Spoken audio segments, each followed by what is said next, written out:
to Madame Raven's. This way to the library.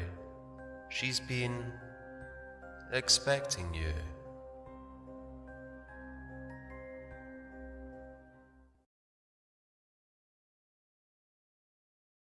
My Fair Planet by Evelyn E. Smith. As Paul Lambriquin was clambering up the stairs of his rooming house, he met a man whose face was all wrong. "Good evening," Paul said politely, and was about to continue on his way when the man stopped him.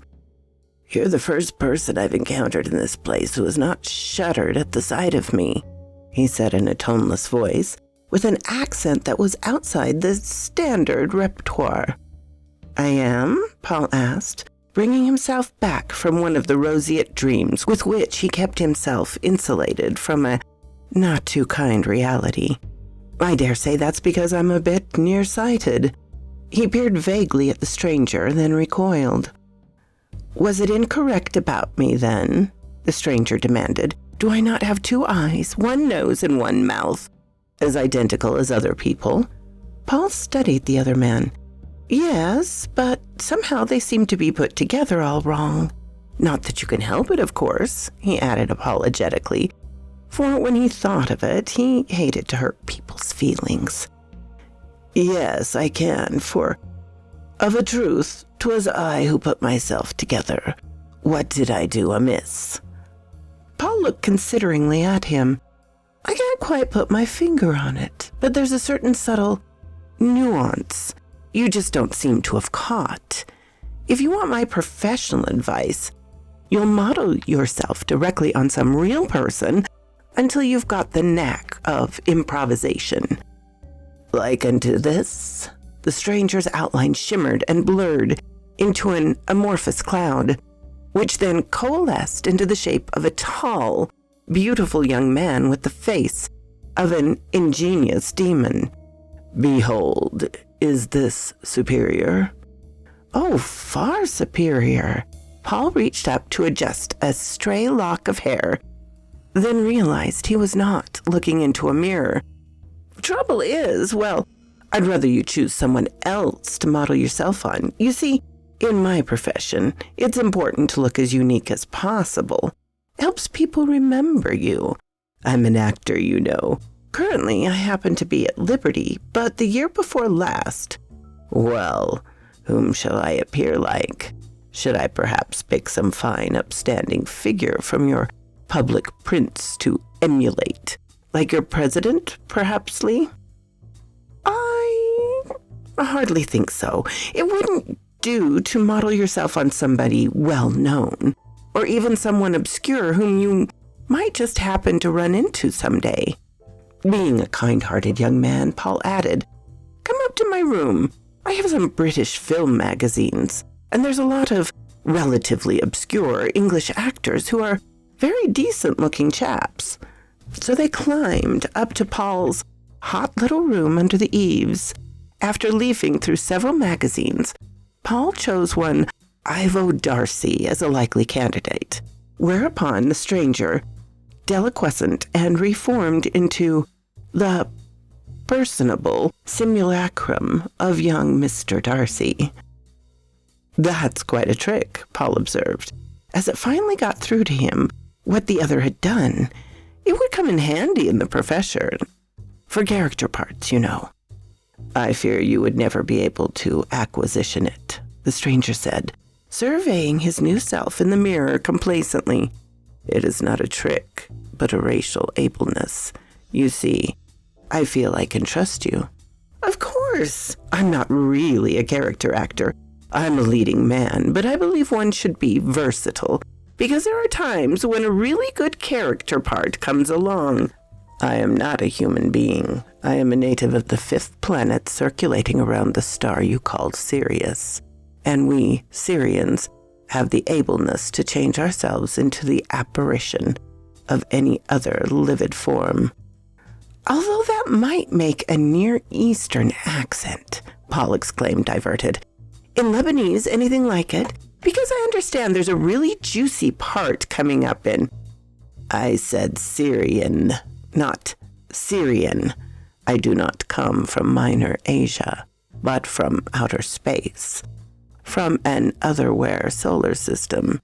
I am an outworlder. An extraterrestrial. Oh, I hope you had a nice trip, Paul said politely. From Sirius, did you say? What's the state of the theater there? In its infanticide, the stranger told him. But, let's face it, Paul muttered bitterly. It's in its infancy here, too.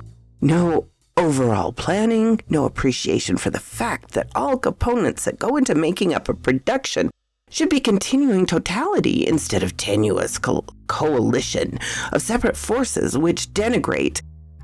You, I comprehend, are disemployed at current? I should. You won't find that situation in Russia, Paul went on, pleased to discover a sympathetic audience in this intelligent foreigner. Mind you, he added quickly, I disapprove entirely of their politics. In fact, I disapprove of all politics. But when it comes to the theater, in many respects, the Russians like to make a proposal to our mutual advantage. You wouldn't find an actor there playing a lead role one season and then not being able to get a part except summer stock and odd bits for the next 2 years. All right, so the show I had the lead in folded after 2 weeks. But the critics all raved about my performance. It was the play that stank. Will you terminate the monologue and hearken unto me? The alien shouted. Paul stopped talking. His feelings were hurt. He had thought Ivo liked him. Now he saw all Outworlder wanted to do was talk about his own problems. I desired to extend to you a position, said Ivo. I can't take a regular job, Paul said sulkily. I have to be available for interviews. Fellow I knew took a job in a store, and when there was a call to read for a part, he couldn't get away. The fellow who did get the part became a big star, and maybe the other fellow could have been a star, too, but now all he's doing is lousy chairman of the board of some department store chain. This work can undergone at your convenience between readings and interviews. Whenever you have the timing, I shall pay you beautifully, being abundant with the USA currency. I want you to teach me how to act. Teach you how to act? Paul repeated, rather intrigued. Well, I'm not a dramatic coach, you know. However, I do happen to have some ideas on the subject. I feel that most acting teachers nowadays fail to give their students a really thorough grounding in all aspects of the dramatic art. They all talk about this method. But what about technique? I have observed your species with great diligence, and I thought I had acquisitioned your habits and speaking to perfection. But I fear that my initial phase I have gotten them awry. I want you to teach me to act like a human being, to talk like a human being, to think like a human being. Paul's attention was really caught. Well, that is a challenge. I don't suppose Stanislavski ever had to teach an extraterrestrial, or even Salzburg. Then we are in accordance, Ivo said. You will instruct me? He essayed a smile. Paul shuddered. Very well, he said. We'll start now. And I think the first thing we'll start with is lessons in smiling. Ivo proved to be a quick study. He not only learned to smile, but to frown, and to express surprise, pleasure, horror, whenever the occasion demanded. He learned the knack of counterfeiting humanity with such skill that Paul was moved to remark one afternoon, when they were leaving Brooks Brothers after a fitting, Sometimes you seem even more human than I do, Ivo. I wish you'd watch out for that tendency to rant, though. You're supposed to speak, not make speeches. I try not to, Ivo said, but I keep getting carried away with enthusiasm. Apparently I have a real flair for teaching, Paul went on, expertly camouflaged by Brooks. The two young men melded into the dense charcoal gray underbrush of Madison Avenue. I seem to be even more versatile than I thought. Perhaps I've been, well, not wasting, but limiting my talents. That may be because your talents have not been sufficiently appreciated, his star pupil suggested, or given enough scope. Ivo was so perceptive. As a matter of fact, Paul agreed, it has often seemed to me that if some really gifted individual, equally adept at acting, directing, producing, playwriting, teaching, et al., were to undertake a thorough synthesis of the theater. But that would cost money, he interrupted himself. And who would underwrite such a project? Certainly not the government of the United States. He gave a bitter laugh. Perhaps, under a new regime, conditions might be more favorable for the artist. Shh! Paul looked nervously over his shoulder. There are senators everywhere. Besides, I never said things were good in Russia, just better for the actor, that is. Of course, the plays are atrocious propaganda. I was not referring to another human regime. The human being is, at best, save for certain choice spirits, unsympathetic to the arts. We outworlders have far greater respect for things of the mind. Paul opened his mouth. Ivo continued without giving him a chance to speak. No doubt you have often wondered just what I am doing here on Earth. The question had never crossed Paul's mind. Feeling vaguely guilty, he murmured, "Some people have funny ideas of where to go for a vacation." "I am here on business," Ivo told him. "The situation on Sirius is serious." You know, that's catchy. "The situation on Sirius is serious," Paul repeated, tapping his foot. "I've often thought of trying my hand at a musical we have had a grave population problem for the last couple of centuries. Hence, our government has sent out scouts to look for other planets with similar atmosphere, climate, gravity, and so on, where we can ship our excess population. So far, we have found very few." When Paul's attention was focused, he could be as quick as anybody to put two and two together. But Earth is already occupied. In fact, when I was in school, I heard something about our having a population problem ourselves. The other planets we already took over were in a similar state, Ivo explained. We managed to surmount that difficulty. How? Paul asked, though he already suspected the answer. Oh, we didn't dispose of all of the inhabitants. We merely weeded out the undesirables, who, by fortunate chance, happened to be in the majority, and achieved a happy and peaceful coexistence with the rest. But look, Paul protested. I mean to say, for instance, Ivo added suavely, take the vast body of people who watch television and who have never seen a legitimate play in their lives, and indeed rarely go to the motion pictures. Surely they are expendable. Well, yes, of course. But even among them there might be, I'll say, a playwright's mother. One of the first measures of our regime would be to establish a vast network of community theater throughout the world. And you, Paul, would receive first choice of starring roles. Now, wait a minute, Paul cried hotly. He seldom allowed himself to lose his temper, but when he did, he got angry.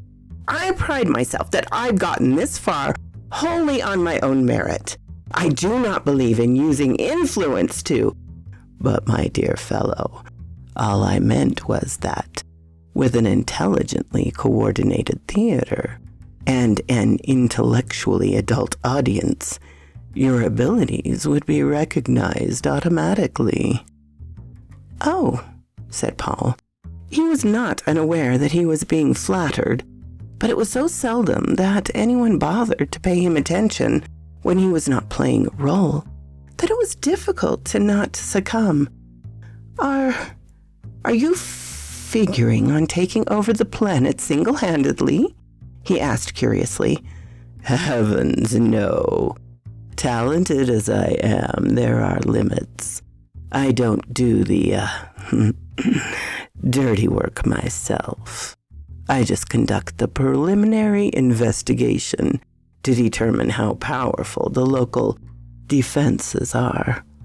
"We have hydrogen bombs," Paul said, trying to remember details of a newspaper article he had once read in a production anteroom. And plutonium bombs, and... "Oh, I know about all those." Ivo smiled expertly. "My job is to check to make sure you don't have anything really dangerous." All that night, Paul wrestled with his conscience. He knew he shouldn't have just let Ivo go on. Yet what else could he do? Go to the proper authorities? But which authorities were the proper ones? And even if he found them, who would believe an actor off stage delivering such improbable lines? He would either be laughed at or accused of being part of a subversive plot. It might result in a lot of bad publicity, which could ruin his career. So Paul did nothing about Ivo. He went back to his usual rounds of agents and producers' offices, and the knowledge of why Ivo was on Earth got pushed farther into the back of his mind as he trudged from interview to reading to interview. It was an exceptionally hot October, the kind of weather when sometimes he almost lost his faith and began to wonder why he was batting his head against a stone wall. Why didn't he even get a job in a department store somewhere or teaching school? Then he thought of the applause, the curtain calls, the dream of someday seeing his name in lights above the title of the play, and he knew he would never give up. Quitting the theater would be like committing suicide, for off the stage he was only technically alive. He was good. He knew he was good, so someday, he assured himself, he was bound to get his big break. Towards the end of that month it came, after the maximum 3 readings, between which his hopes alternately waxed and waned. He was cast as the male lead in The Holiday Tree. The producers were more interested, they said, in getting someone who fit the role of Eric Everland than in a big name, especially since the female star preferred to have her luster undimmed by competition. Rehearsals took up so much of his time that he saw very little of Ivo for the next 5 weeks. But by then, Ivo didn't need him anymore. Actually, there were no longer teacher and pupil now, but companions, drawn together by the fact that they both belonged to different worlds from the one in which they were living, insofar as he could like anyone who existed outside of his imagination. Paul had grown rather fond of Ivo, and he rather thought Ivo liked him too, but because he couldn't ever quite be sure of ordinary people's reaction towards him, how could be sure of an outworlder's?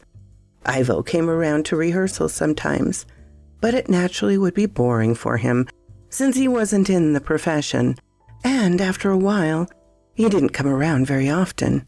At first, Paul felt a twinge of guilt. Then he remembered that he need not worry. Ivo had his own work. The whole Holiday Tree troupe went out on the town for the tryouts. But Paul didn't see Ivo at all for 6 weeks. Busy, happy weeks they were, for the play was a smash hit from the start, and it played to packed houses in New Haven and Boston. And the box office in New York was sold out for months in advance before they even opened. Must be kind of fun acting, Ivo told Paul, the morning after the New York opening, as Paul weltered contently in his bed. He had the best room in the house now, and admit piles of rave notices. At long last, he had arrived. Everybody loved him. He was a success. And now that he had read the reviews, and they were all favorable, he could pay attention to the strange things that happened to his friend. Raising himself up on an elbow, Paul cried, "Ivo, you're mumbling. After all I taught you about articulation." "I got to hanging round with this 'ere bunch actors you were gone," Ivo said. "They say mumbling the common thing. Sides, you keep yapping that I declaimed so. But you don't have to go to the opposite extreme." And Ivo, incredulously, Paul took the full detail of the other's appearance. "What happened to your Brooks Brothers suits?" Hung 'em in a closet, Ivo replied, looking abashed. "I did wear one last night, though," he went on defensively. "Wouldn't come dressed like this to your opening, but all the other fellas were wearing blue jeans and leather jackets. I mean, hell, I gotta conform more than anybody. You know that, Paul." And Paul sat bolt upright. This was the supreme outrage. "You've changed yourself. You've gotten younger." "This is an age of your," Ivo mumbled, "and I'm figuring I was about ready for improvisation like you said. Look, Ivo, if you really want to go on the stage..." "Hell, I don't want to be an actor," Ivo protested, far too vehemently. "You know damn well that I'm a spy scouting around to see if I have any secret defenses before I make my report." "I don't feel I'm giving away any government secrets," Paul said, "when I tell you that the bastions of our defenses are not erected at an actor's studio. Listen, pal, you let me spy the way I wanna, and I'll let you act the way you wanna." Paul was disturbed by this change in Ivo, because although he had always tried to steer clear of social involvement, he could not help feel that the young alien had become, in a measure, his responsibility, particularly now that he was a teenager. Paul would even have worried about Ivo if there hadn't been so many other things to occupy his mind. First of all, the production of the holiday tree could not resist the presence of an adoring public. Although the original star sulked 3 months after the play had opened in New York, Paul's name went up in lights next to hers over the title of the play. He was a star. That was good, but then there was Gregory, and that was bad.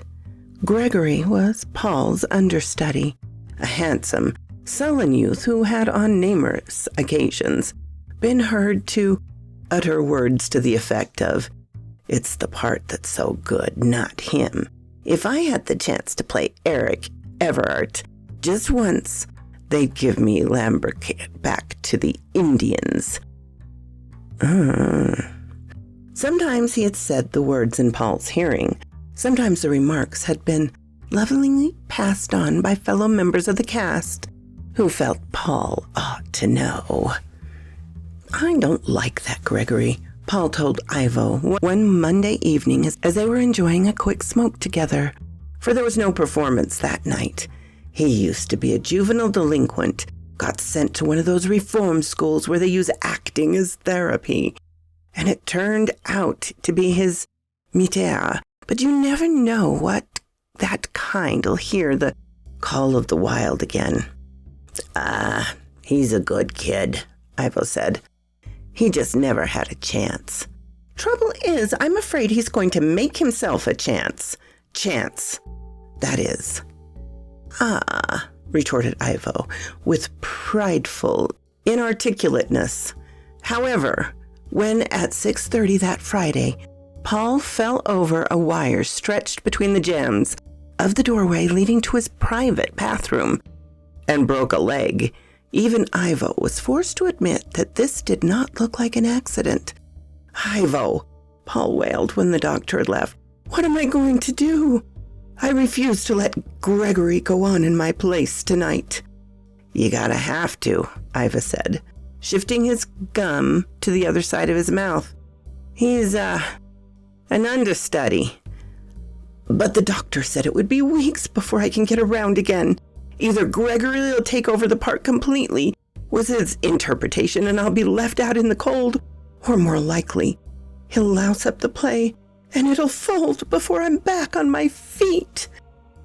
You gotta have more confidence in yourself, kid. The public ain't gonna forget you in a few weeks. But Paul knew better than the idealistic Ivo how fickle the public can be. However, he chose an argument that would appeal to the boy. Don't forget he booby-trapped me. Certainly looks like it, Ivo was forced to concede. But what you gonna do? You can't prove it. Slides the curtain's gonna swipe in and all over a net. Paul gripped Ivo's sinewy wrist. Ivo, you've got to go on for me. You got rocks in your head or something, Ivo demanded, trying not to look pleased. I ain't got a equity card, and even if I did, he's, your understudy. No, you don't understand. I don't want you to go on as Ivo Darcy playing Everhart. I want you to go on as Paul Lamberquin playing Eric Everhart. You can do it, Ivo. Good Lord, so I can, Ivo whispered, temporarily neglecting to mumble. I'd almost forgotten. You know my lines, too. You've cued me in my part often enough. Ivo rubbed his hands over his forehead. Yeah, I guess I do. Ivo, Paul beseeched him. I thought we were pals. I don't want to ask any favors, but I helped you when you were in trouble. I always figured I could rely on you. I never thought you'd let me down. And I won't. Ivo gripped Paul's hand. I'll go on tonight and play. That part like it ain't never been played before. No! Play the way I played it. You're supposed to be me, Ivo. Forget Strasberg. Go back to Stanislavski. Okay, pal, Ivo said. Will do. And promise me one thing, Ivo. Promise me you won't mumble. Ivo winced. Okay, but you're the only one I'd do it for. Slowly, he began to shimmer. Paul held his breath. Maybe Ivo had forgotten how to transmute himself, but technique triumphed over method. Ivo Darcy gradually coerced into the semblance of Paul Lamberquin. The show would go on. Well, how was everything? Paul asked anxiously when Ivo came into his room shortly after midnight. Pretty good, Ivo said, sitting down on the edge of the bed. Gregory was extremely surprised to see me, asked me 6 times how I was feeling. Ivo was not only articulating, Paul was gratified to notice. He was enunciating. But the show, how did that go? Did anyone suspect you were a ringer? No, Ivo said slowly. I don't think so. I got 12 curtain calls, he added, staring straight ahead of him with a dreamy smile. 12! Friday nights, the audience is always enthusiastic. Then Paul swallowed hard and said, Besides, I'm sure you were great in the role. But Ivo didn't seem to hear him. Ivo was still wrapped in his golden days. Just before the curtain went up, I didn't think I was going to be able to do it. I began to feel all quivery inside, the way I do before I change. Butterflies in the stomach is a professional term. Paul nodded wisely. A really good actor gets them before every performance.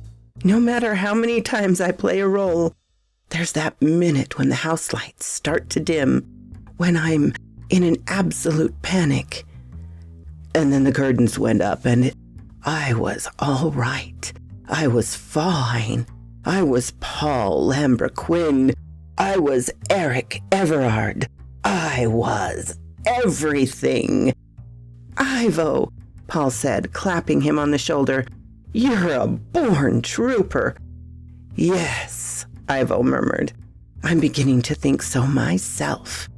For the next 4 weeks, Paul Lambert-Quinn lurked in his room while Ivo Darcy played Paul Lambert-Quinn playing Eric Everard.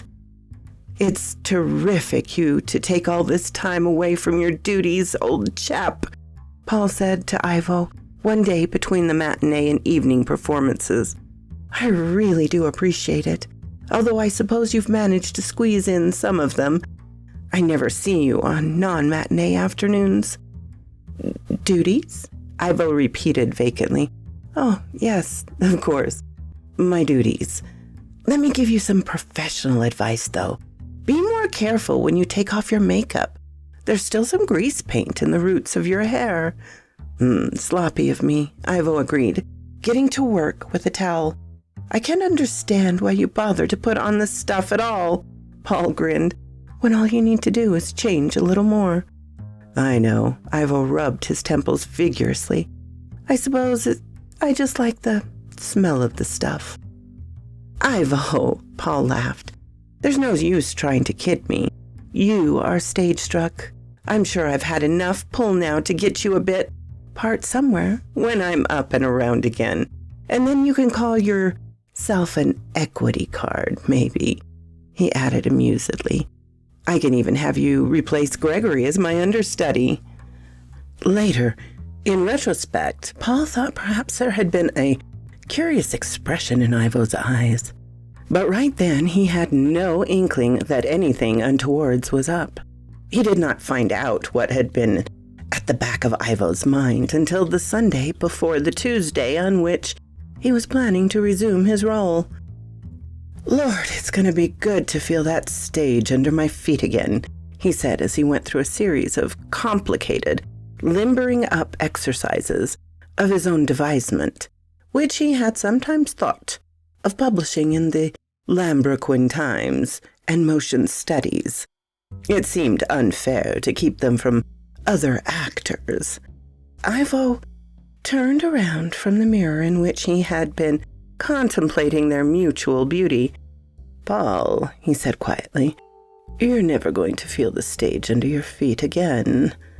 Paul sat on the floor and stared at him.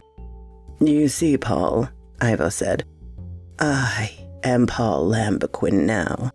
I'm more Paul Lambert-Quinn than I was, whoever I was, on my native planet. I'm more Paul Lambert-Quinn than you ever were. You learned the part superficially, Paul, but I really feel it. It's not a part, Paul said querulously. It's me. I've always been Paul Lambert-Quinn. How can you be sure of that? You've had so many identities. Why should this one be the true one? No, you only think you're Paul Lambert-Quinn.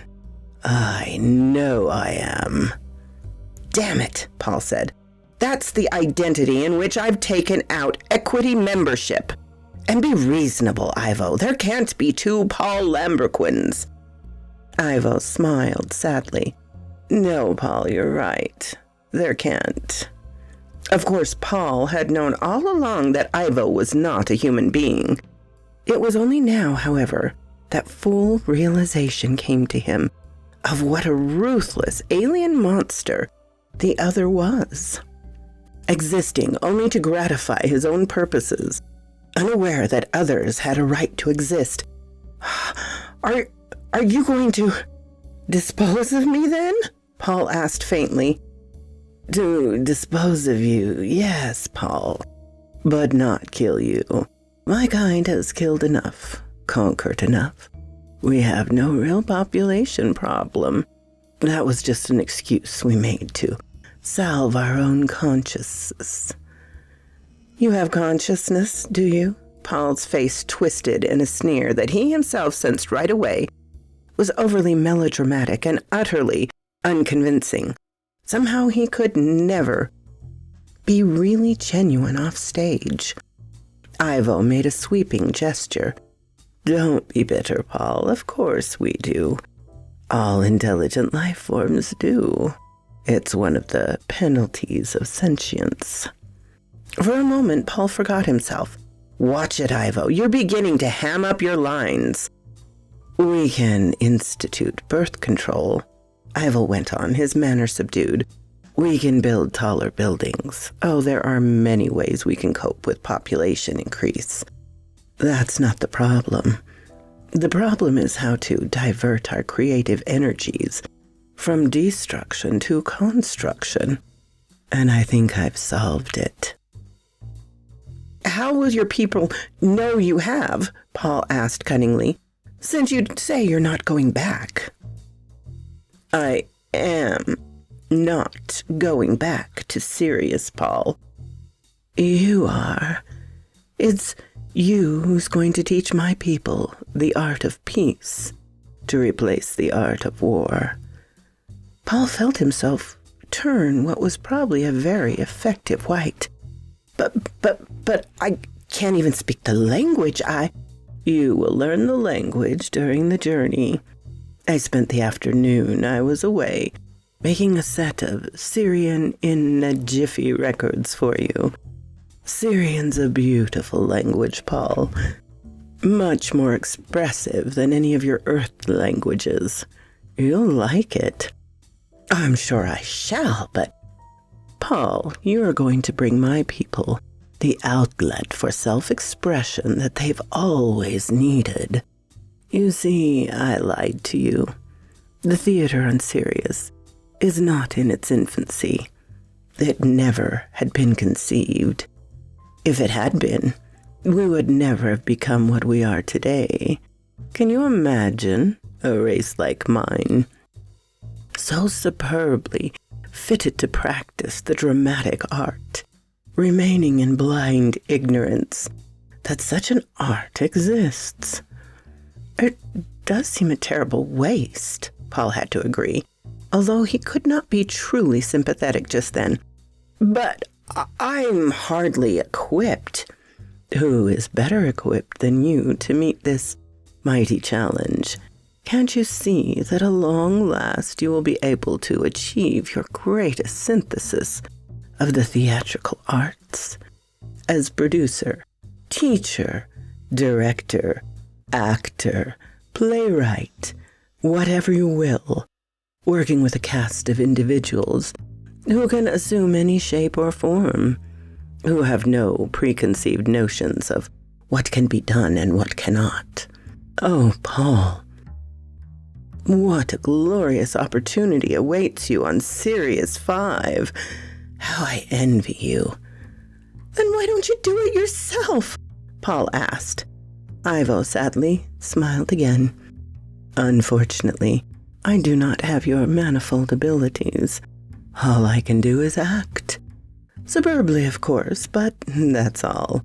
I don't have the capacity to build a living theater from scratch. You do.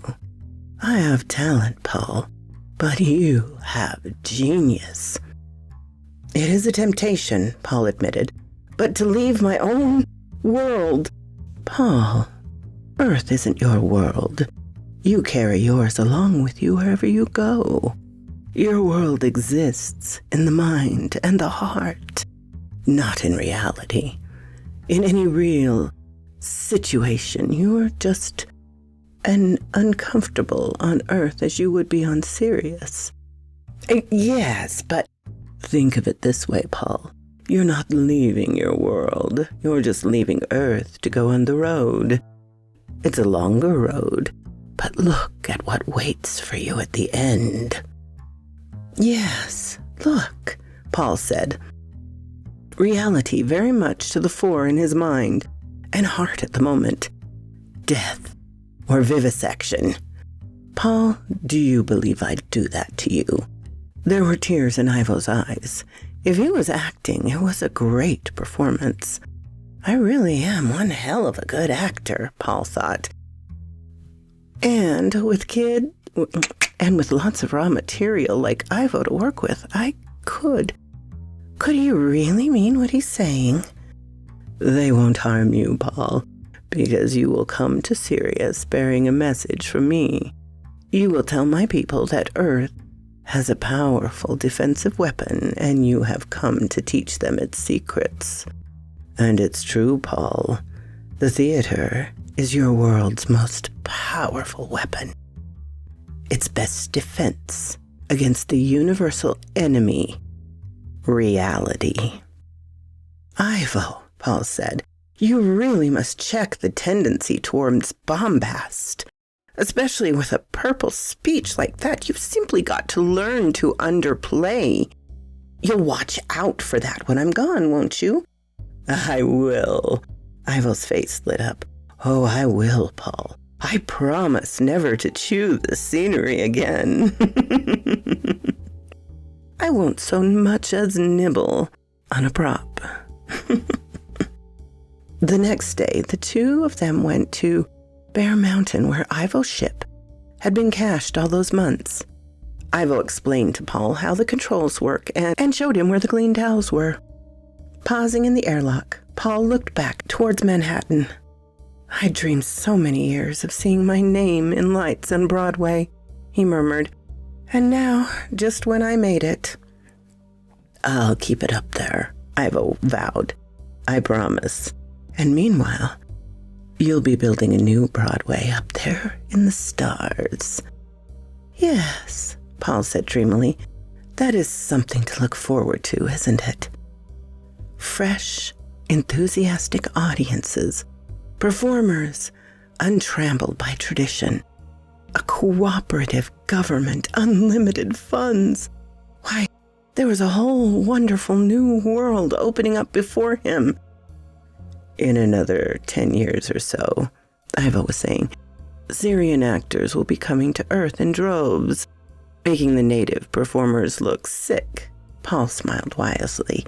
Now, Ivo, you know equity would never stand for that. Equity won't be able to help itself. Public pressure will surge upward in a mounting wave and... Ivo stopped. Sorry, I was ranting again, wasn't I? It's being out in the open air that does it. I need to be bounded by four walls of a theater. That's a fallacy, Paul began. On the Greek stage... Save that for the stars, fella, Ivo smiled. You've got to leave before it gets light. Then he wrung Paul's hand. Goodbye, kid, he said. You'll knock 'em dead on Sirius. Goodbye, Ivo. Paul returned the grip. Then he got inside and closed the airlock door behind him.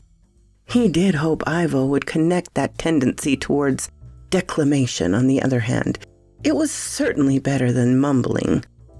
Paul put a Syrian in a Jiffy record on the turntable because he might as well start learning the language right away.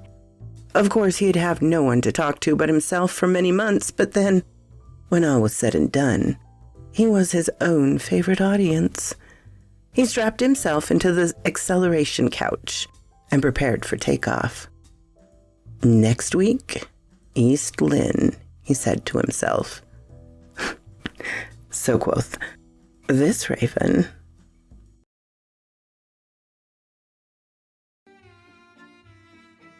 Thank you so kindly for stopping by my chateau, my darlings. It does mean so much to me. Please, if you have not subscribed, as many of you have not, please do so. Give me a like so I know what you would like to hear. And comment. I always love to read your comments. And special thanks to my Patreon and membership supporters. Ciao, darlings.